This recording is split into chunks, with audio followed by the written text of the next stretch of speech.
അസ്സലാമു അലൈക്കും വറഹ്മത്തുള്ളാഹി തആല വബറകാതുഹു. മാളിയേക്കൽ തറവാട്ടിലെ മാളിക മുകളിൽ നിന്ന് അന്നും അതാ സൈന ആ ജനൽ വഴി പുറത്തേക്ക് നോക്കി. താഴെയുള്ള കാര്യങ്ങളെല്ലാം വിശദമായി കാണാം. എന്താണെന്നറിയില്ല, തലേ ദിവസം ശരിക്ക് ഉറക്ക് മുറുകിയിട്ടില്ല.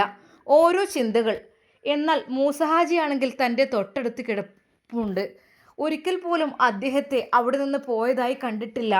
ഇന്ന് സുബഹി നമസ്കാരം കഴിഞ്ഞ് പുലർച്ചെ സാധാരണത്തെ രീതിയിൽ പണിക്കാരുടെ അടുക്കിലേക്ക് തോട്ടത്തിലേക്ക് പോയി എന്നല്ലാതെ. പക്ഷെ സൈനയുടെ മനസ്സിൽ എന്തെന്നില്ലാത്തൊരു ചിന്തകൾ, ഒരു മനസ്സമാധാനമില്ല. റബ്ബേ, ഞാൻ എന്താ അങ്ങനെയൊക്കെ സ്വപ്നം കാണുന്നത്? ഞാൻ കണ്ട സ്വപ്നം എനിക്കൊരിക്കലും സഹിക്കാൻ കഴിയാത്തതാണല്ലോ. അതും ഇവിടെ വീട്ടുജോലിക്ക് വന്ന നീലിയെ തൻ്റെ ഭർത്താവ് ആലിംഗനം ചെയ്ത് നിൽക്കുന്ന ആ ഒരു രംഗം എൻ്റെ മനസ്സിൽ നിന്നങ്ങ് മായുന്നില്ല. നീലിയാണെങ്കിൽ ഒത്തിരി സുന്ദരി. സൈനക്ക് ആകപ്പാട് ടെൻഷനായി. സൈന തന്നെ സുന്ദരിയാണ്. ആവശ്യത്തിന് സ്വർണ്ണാഭരണങ്ങളും സൗന്ദര്യവും എല്ലാം ഒത്തിണങ്ങിയ ഒരു പെണ്ണ്. എന്നാൽ ഏഴുപറ്റതാണെന്ന് കണ്ടാൽ തോന്നുകയുമില്ല. തൻ്റെ ഭർത്താവിൻ്റെ ആ ഒരു വാക്കുകൾ അവളുടെ മനസ്സിലേക്ക് കടന്നു വന്നു. ആണുങ്ങൾക്ക് ഇനിയിപ്പോൾ എത്ര തൊലിവെളുപ്പുണ്ടായാലും എത്രയൊക്കെ തന്നെ സൗന്ദര്യം ഉണ്ടായാലും കുറച്ച് തടിയും വണ്ണുള്ളതിനെ കണ്ടാൽ പിന്നെ ഓല മനസ്സങ്ങ് മാറും. എന്നാലും എൻ്റെ ഭർത്താവ് അങ്ങനെ ചെയ്തിട്ടില്ല. പക്ഷെ ഒരു സ്വപ്നത്തിൻ്റെ പേരിൽ ഞാൻ എന്തിനാ ഇത്രമാത്രം ടെൻഷനാകുന്നത് എനിക്കറിയുന്നില്ല. അവൾ അന്ന് പുറത്തേക്ക് നോക്കി. എന്നാൽ അതാ ദൂരെ നിന്നും വരുന്നു ആ പാടവരമ്പത്തിലൂടെ കറുപ്പ് ബ്ലൗസും നീല കള്ളിത്തുണിയും വെള്ള തോർത്തുമുണ്ടും ഇട്ടുകൊണ്ട് അതാ മുടിയെല്ലാം അഴിച്ചിട്ട് ആ ഒരു സ്ത്രീ കടന്നു വരുന്നു. ശരിക്കും അതിനെ കണ്ടാൽ തന്നെ ഈ ഹിന്ദുക്കളെ പുരാണത്തിലൊക്കെ പറയാം ദേവതയെ പോലെ എന്നൊക്കെ. അതുപോലെയാണ് അവരുടെ കണ്ണും മൂക്കും ചുണ്ടുകളും കവിളുകളും എല്ലാം ഒന്നിനൊന്ന് മനോഹരമാണ്. എന്താണെന്നറിയില്ല, ഞാനും ഒരു പെണ്ണ് തന്നെയാണ്. ഞാൻ പെണ്ണായിട്ട് പോലും അവളുടെ സൗന്ദര്യത്തിൽ ഞാനങ്ങ് വീണു പോവുകയാണ്. അറിയില്ല, നോക്കി നിൽക്കാൻ തോന്നാണ്. അപ്പം ആണുങ്ങളെ സ്ഥിതി പറയണോ? അത്രക്കും മനോഹരമായിരുന്നു നീലി. അവളുടെ ആ ഒരു മുടി നീണ്ടു നിവർന്ന് കിടക്കുമ്പോൾ അത് അവളുടെ ബാക്കിൽ തട്ടി അങ്ങോട്ടും ഇങ്ങോട്ടും മാറുന്നത് കാണാൻ തന്നെ വല്ലാത്തൊരു ചന്തമായിരുന്നു. അങ്ങനെ അതാ അവൾ വരുന്നത് സൈന നോക്കി നിന്നു. ഹോ, എൻ്റെ നീലിയെ, ഇത്രമാത്രം സൗന്ദര്യം പഠിച്ചോ എനിക്ക് തന്നിക്കണല്ലോ. അല്ല, എൻ്റെ സൗന്ദര്യത്തിൻ്റെ രഹസ്യം എന്താ? എനിക്ക് എന്നെ കണ്ടിട്ടുള്ള ആ ഒരു ഇതുകൊണ്ട് തോന്നുകയാണോ എൻ്റെ ഭർത്താവ് നിന്നെ എങ്ങാനും ഇഷ്ടപ്പെട്ട് നിൻ്റെ കൂടെ എങ്ങാനും കൂടുന്നു എനിക്ക് തോന്നുകയാണോ? എനിക്കറിയില്ല. എൻ്റെ ഭർത്താവിൻ്റെ ഭാഗത്ത് നിന്ന് ഒരു തെറ്റും ഇതുവരെ ഞാൻ കണ്ടിട്ടില്ല. കാരണം എൻ്റെ ഭർത്താവ് അത്തരക്കാരനല്ല. ഹജ്ജ് കഴിഞ്ഞ് വന്നതാണ് ഞങ്ങൾ.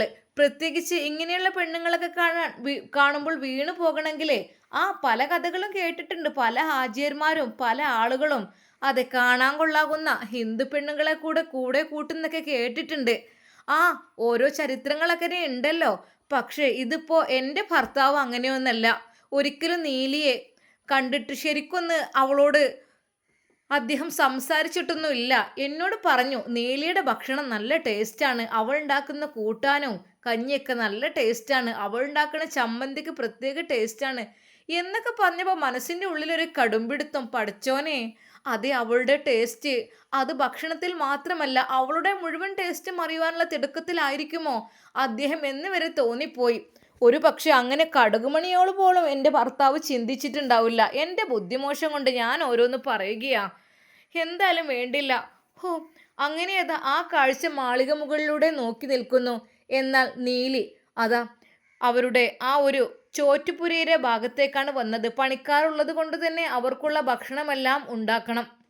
അവൾ നേരെ അടുക്കളയിലേക്ക് വന്നു. അങ്ങനെ അതാ അവളുടെ ആ ഒരു അഴിച്ചിട്ട് മുടിയിൽ നിന്ന് വെള്ളം ഒലിച്ചിറങ്ങുന്നുണ്ടായിരുന്നു.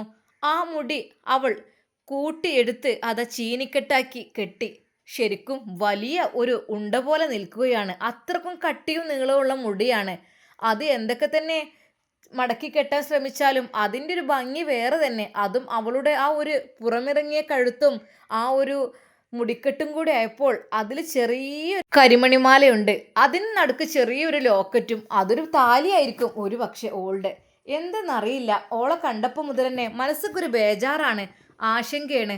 എന്നാൽ പറയണം അവളോട് ഇന്ന് നീ സാരി എടുത്ത് വരണമെന്ന്. അത് ഇനി പറഞ്ഞാൽ എന്തെങ്കിലും ആവുമോ? ഇല്ല, എൻ്റെ ഭർത്താവ് അവനെക്കുറിച്ച് മോശമായൊന്നും പറഞ്ഞിട്ടുമില്ല. അദ്ദേഹം കൂടുതൽ എനിക്കാണ് എൻ്റെ ചിന്താഗതി വന്നത്.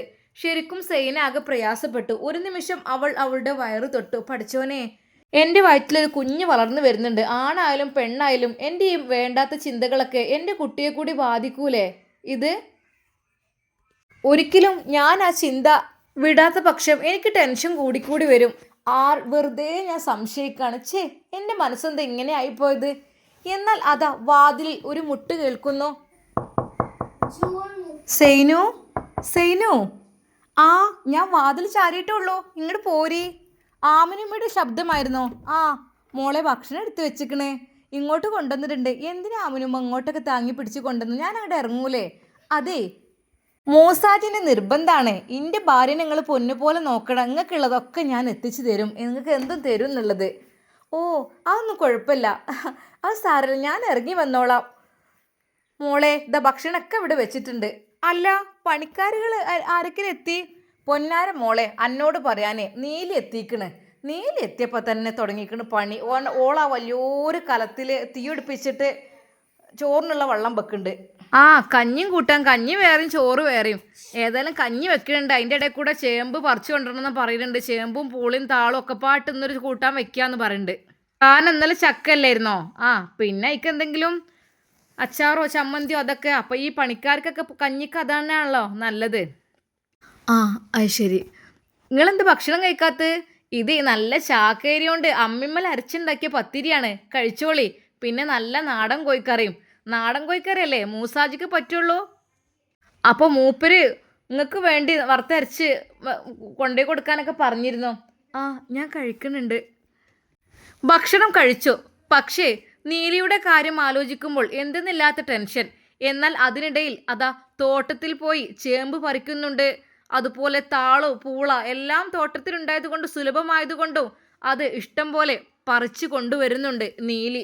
ശരിക്കും അവർ പണിയെടുക്കുന്ന കാണാൻ തന്നെ വല്ലാത്തൊരു മൊഞ്ച്. എന്തെന്നറിയില്ല, അല്ലെങ്കിലും ചിലരെ കാണുമ്പോൾ അങ്ങനെയാണല്ലോ. സൈന ജനാലക്കുള്ളിലൂടെ നോക്കി. ചമ്രം പടിഞ്ഞിരുന്നിട്ടാണ് അവർ കൂട്ടാനുകളും എല്ലാം ഉണ്ടാക്കുന്നത്. ചായകുടിയെല്ലാം കഴിഞ്ഞ് അതാ അവൾ അവിടെ നോക്കിയിരിക്കുന്ന സമയത്ത് അതാ മൂസഹാജി അങ്ങോട്ട് കടന്നു വരുന്നു. എന്നാൽ ഒരു നിമിഷം അവരെ കാഴ്ച കണ്ടു. നീലിയെ, ആ പിന്നെ ഇന്ന് 5 ഏറുണ്ട്, കുറച്ച് ഏറുണ്ടായിക്കോ, അരിയും കുറച്ച് ഏറട്ടോ, കൂട്ടാനും കുറച്ച് ഏറെ വെച്ചോ. അതും പറഞ്ഞുകൊണ്ട് അദ്ദേഹം അതാ കൈകാലുകൾ കഴുകി നേരെ മാളികപ്പുറത്തേക്ക് കടന്നു വരുന്നു. അദ്ദേഹത്തെ കണ്ടപ്പോൾ തന്നെ അതാ സൈനയുടെ ഹൃദയമിടിപ്പ് കൂടിയിരുന്നു. കാര്യം മറ്റൊന്നുമല്ല, അത് നീലി അവിടെ കൂട്ടാനുണ്ടാക്കുന്നുണ്ട്. അതൊക്കെ കാണുമ്പോൾ അവർക്ക് ബേജാറായിരുന്നു. എൻ്റെ ഭർത്താവിൻ്റെ ശ്രദ്ധയെങ്ങാനും അങ്ങോട്ട് വ്യതിചലിക്കുമോ എന്ന് കരുതിയിട്ട്. എന്നാൽ കൂടുതലൊന്നും സംസാരിക്കാതെ മൂസഹാജി നേരെ അതാ മാളികപ്പുറത്തേക്ക് കടന്നു. സൈന, ആ ഇക്ക, ആ ഇന്നിപ്പോൾ എന്തേ? ചായയുടെ എപ്പോഴും കഴിഞ്ഞില്ലേ? ആ, ഞാൻ കഴിക്കായിരുന്നു. ആ, പിന്നെ കുഴപ്പമൊന്നുമില്ലല്ലോ എനിക്ക്? അതൊന്നുമില്ല. അല്ല, ഇന്നലത്തെ കൂട്ടാൻ കൂട്ടിയോ? ആ, കൂട്ടി. ആ, എങ്ങനെ ഉണ്ടായിരുന്നു? നീലി വെച്ചതായിരുന്നു? ആ, കുഴപ്പമൊന്നുമില്ല, രസമുണ്ട്, നല്ല രസമുണ്ടല്ലേ? ആ, അതുപോലത്തെ ഒരു പെമ്പറന്നോളാണ് നമുക്ക് ഇവിടേക്ക് ആവശ്യം. അങ്ങനെ ആയാലേ ചിലോല് വെച്ചാൽ വല്ലാത്തൊരു കൈപ്പുണ്യമായിരിക്കും, ചിലയേറ്റങ്ങൾ വെച്ചാൽ എന്ന് കരുതി. ഓള് സാമ്പാറും ചോറും വെക്കുമ്പോൾ നല്ല രസമാണ്. നമ്മൾ മുസ്ലിങ്ങൾ സാമ്പാർ വെക്കുമ്പോൾ ആ ഒരു രസം കിട്ടൂല. അതേപോലെ ഒരു പായസം വെച്ചാലും തന്നെ നല്ല ടേസ്റ്റാണ്. പക്ഷേ നമ്മൾ മുസ്ലിങ്ങൾ പായസം വെച്ചാൽ ടേസ്റ്റ് കിട്ടൂല. എന്നാലോ നമ്മളെ പത്തിരിയും വറുത്തരച്ച കറിയും നമ്മൾ നാടൻ മുസ്ലിങ്ങൾ തന്നെ ഉണ്ടാക്കണം. അതിപ്പോൾ ഓൽക്കത് കിട്ടൂല. ഓല എത്ര ഉണ്ടാക്കാൻ നോക്കിയാൽ ഈ ഒരു ടേസ്റ്റ് കിട്ടൂല. അങ്ങനെ രണ്ട് ഐറ്റംസ് ഉണ്ട്, സാമ്പാറും പായസവും. അതൊക്കെ രസമാണ്, കൂട്ടാൻ വെച്ചിട്ടും രസമുണ്ട് ഓള് അല്ലേ? ആ, എന്നാൽ നീലിയെക്കുറിച്ച് അങ്ങനെ പറഞ്ഞു എന്നല്ലാതെ വേറൊന്നും പറഞ്ഞില്ല.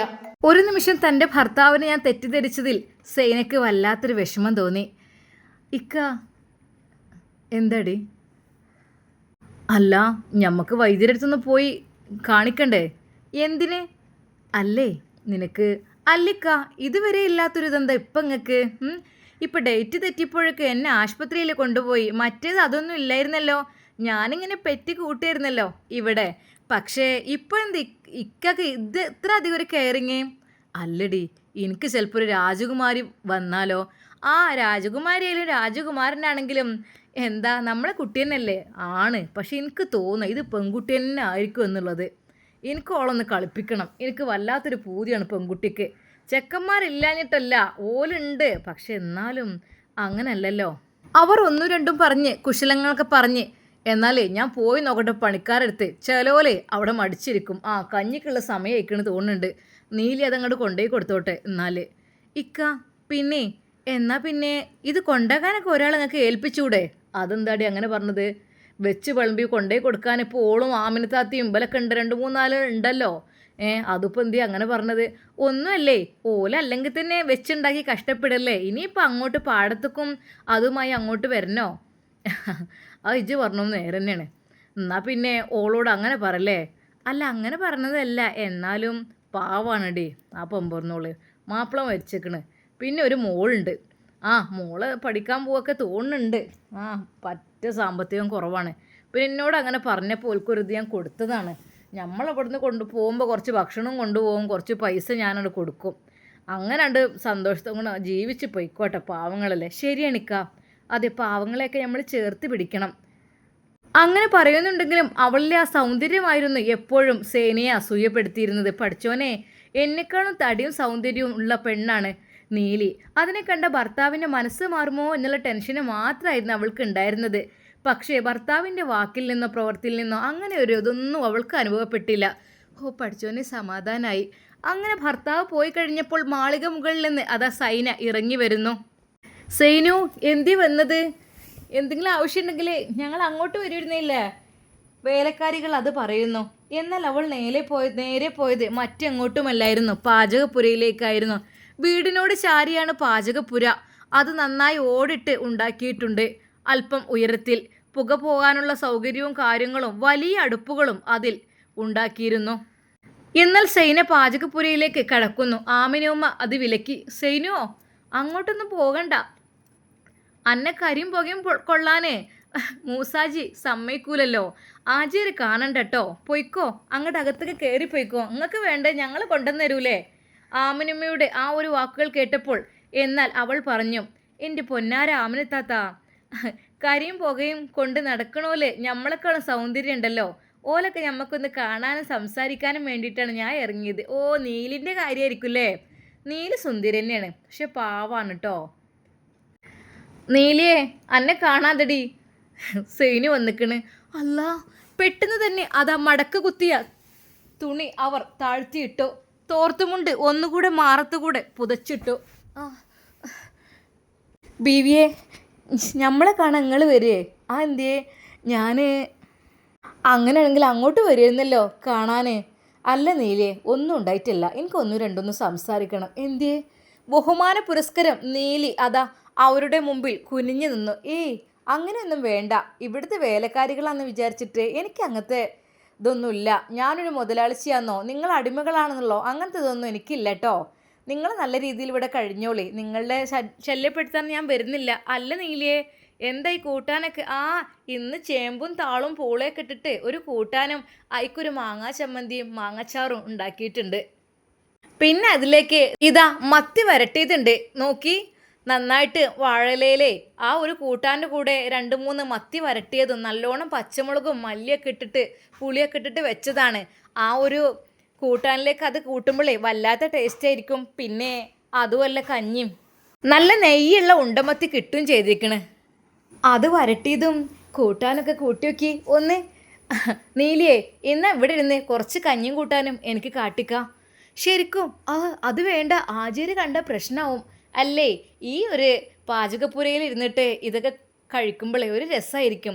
അപ്പോൾ തന്നെ ഒരു മൺചട്ടിയിൽ കഞ്ഞി വിളമ്പി, അത് കുറച്ച് മതിയിട്ട് ടേസ്റ്റ് നോക്കാൻ.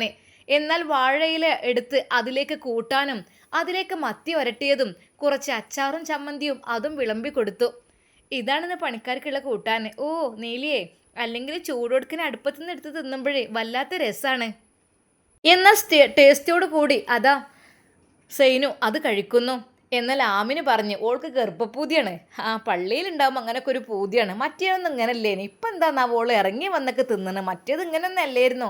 ഇതെന്താന്നാവോ? അതെ, ആചാര്യ കാണ്ടങ്ങൾ പുറത്തിറങ്ങി കരിയും പുകയും കൊണ്ട് നടക്കണേട്ടാ.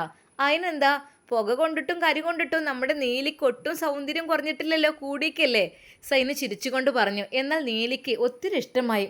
സൈനുത, ഞാൻ നിങ്ങളെ എനിക്കറിയില്ലായിരുന്നു. ഞാൻ നിങ്ങളെ കാണാൻ അങ്ങോട്ട് വരായിരുന്നു. അതിനെന്താ, ഞാൻ നിന്നെ കാണാൻ അങ്ങോട്ട് വന്നതാണ്. എന്നാൽ അവർ ടേസ്റ്റോട് കൂടി കഞ്ഞിയും കൂട്ടാനൊക്കെ കഴിച്ചുകൊണ്ടിരിക്കുന്നു. മതി കേട്ടോ, ഞാൻ ഇപ്പം ചായ കുടിച്ചിട്ട് ടേസ്റ്റ് അറിയാൻ വേണ്ടിയിട്ട് നല്ല ടേസ്റ്റ് ഉണ്ട് കേട്ടോ. എന്ത് രസമാണ് ആ ഒരു മത്തി വരട്ടിയതും അതിലേക്ക് ആ ഒരു കൂട്ടാനൊക്കെ കൂട്ടി കഴിക്കുമ്പോഴേ നല്ല ടേസ്റ്റ് ഉണ്ട് കേട്ടോ. പിന്നെ എല്ലാം നീലിയെ പോലെ തന്നെ സുന്ദരമാണ്, ടേസ്റ്റാണ്. ശരിക്കും അത് കേട്ട് നീലി പറഞ്ഞു, എന്താ നിങ്ങൾ പറയുന്നത്? അല്ലേ, ഒന്നുമല്ല.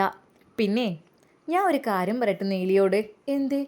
ഒന്നുമല്ല, അതായത് നിങ്ങളെ കാണാൻ നല്ലോണം ഭംഗിയുണ്ട്. നിങ്ങളുടെ വെളുത്തു തുടുത്ത വയറും അതുപോലെ പുറകെ കാണുമ്പോഴേ നല്ല ഭംഗിയുണ്ട്. ഇത്രയും സൗന്ദര്യമുള്ള നിങ്ങളെ ഇതൊക്കെ നഷ്ടപ്പെടുത്തണോ ഈ കരിയും പുകയും കൊണ്ടിട്ട്? നിങ്ങൾക്കെന്താ ഒരു സാരി ചുറ്റിക്കൂടെ? എന്നാൽ അത് കേട്ടപ്പോൾ നീലി സങ്കടത്തോടെ മുഖം താഴ്ത്തി. എന്തു പറ്റി നീലി? സാരി എന്ന് പറയാൻ ഒന്നുണ്ട്, അത് പിന്നെ എവിടേക്കെങ്കിലൊക്കെ പോകുമ്പോഴിടാൻ അങ്ങനെ വെച്ചതാണ്.